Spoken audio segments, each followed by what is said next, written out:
उसे वचन याद करा दिए कि राजा अचेत थे। एक बार युद्ध के मैदान में रथ चक्र, रथ का पहिया निकल जाता, अगर तेरी कनिष्ठिका से वो रथ का संतुलन न बनता। रथ का संतुलन तेरी कनिष्ठिका के कारण बना। रथ को संभालने के लिए तेने उंगली रखी।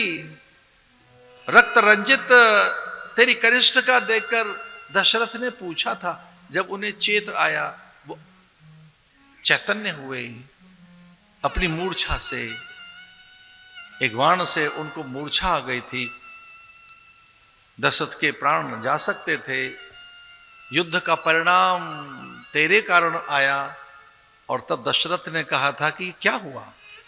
तेने कहा, रे मैंने तो प्राणों की रक्षा की है देव, ये तो मेरा धर्म है, ये तो मेरा स्वाभाविक धर्म है अपने पति की रक्षा करना, जैसे आपका धर्म है मेरी रक्षा करना। इसमें प्रतिदान क्या? इसमें मैंने कौन सा उपकार किया? इसमें मेरा कौन सा उपकार है? ये तो मेरा धर्म है।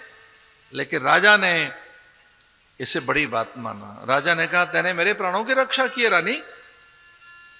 और राजा ने अनायास ही यों ही कह दिया कि अब तू 2 वर मांग ले। यद्यपि तू अभावग्रसित नहीं है, साधनहीन नहीं है, किसी वस्तु का अभाव नहीं है, कुछ तुझे चाहिए नहीं, फिर भी मेरी प्रसन्नता के लिए, मैं प्रसन्न हो सकूं, तेने मेरे प्राण बचाए हैं, तू 2 वर मुझसे मांग ले। ये तू 2 वर राजा से मांग लेना।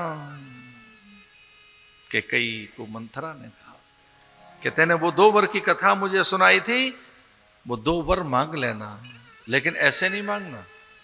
राजा आएंगे और तू कोप भवन में चली जाना, कुपित होकर बैठ जाना, क्रुद्ध होकर, क्षुब्ध होकर, मुख तेरा म्लान हो, सुंदर आभूषणों को त्याग कर, सामान्य वस्त्र पहनकर, आभूषण एक जगह नहीं बखेरने हैं, एक एक एक एक आभूषण थोड़ी थोड़ी थोड़ी थोड़ी दूरी पर, जैसे राजा भयभीत हों, शंकित हों, चिंतित हों, व्यथित हों। राजा को एक ऐसा दुख दे देना कि राजा वो वर देने के लिए व्याकुल हो सकें। राजा को दुख दे देना, राजा को शंकित कर देना, राजा को भ्रमित कर देना, राजा को थोड़ा भरमा लेना, राजा को अपने वाक्जाल में उलझा लेना, और ऐसा न कर सकें राजा तो वर मांगना। और राजा अधिक दुखी होंगे तेरे रोदन से, क्योंकि धीर पुरुष, परम पुरुष, जो सत्पुरुष होते हैं, जो महापुरुष होते हैं, वो स्त्री के अश्रु नहीं देख सकते। जो पिता है वो अपनी पुत्री के अश्रु नहीं देख पाएगा। भाई अपनी बहन की आंखों के आंसू कैसे देखे? पति अपनी पत्नी की आंखों के आंसू कैसे देखे?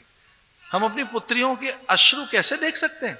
हमारी पुत्रियां रो रही हो, बेटियां रो रही हो, मां रुदन कर रही हो, बहन रो रही हो, धिक्कार है ऐसे भाई को। वो कहेगा, अरे तू मेरे प्राण ले ले बहन, तू दुख तो बता अपना क्या है। पुत्री रो रही हो तो पिता कहता है मेरे प्राण जा सकते हैं अरे बेटी, मांग क्या चाहिए। वैसे श्रीमान जी पिघल जाते हैं श्रीमती की आंखों के गीलेपन से। बड़ा विज्ञान है हमारा, रूठने का विज्ञान तो क्या बात है। जो लोग रूठना जानते हैं वो सबसे नहीं रूठते, उनसे ही रूठेंगे बस। सबसे ठीक ठाक है।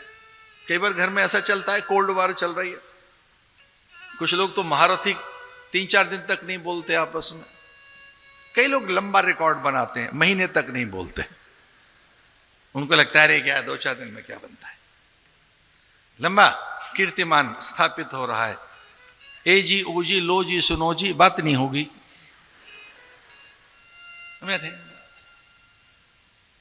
और कुछ तो इतने शातिर होते हैं कि बच्चों को नहीं बताएंगे, अतिथि अभ्यागत आगंतुक को नहीं बताएंगे, माता पिता को नहीं बताएंगे, पर दोनों में ठनी हुई है।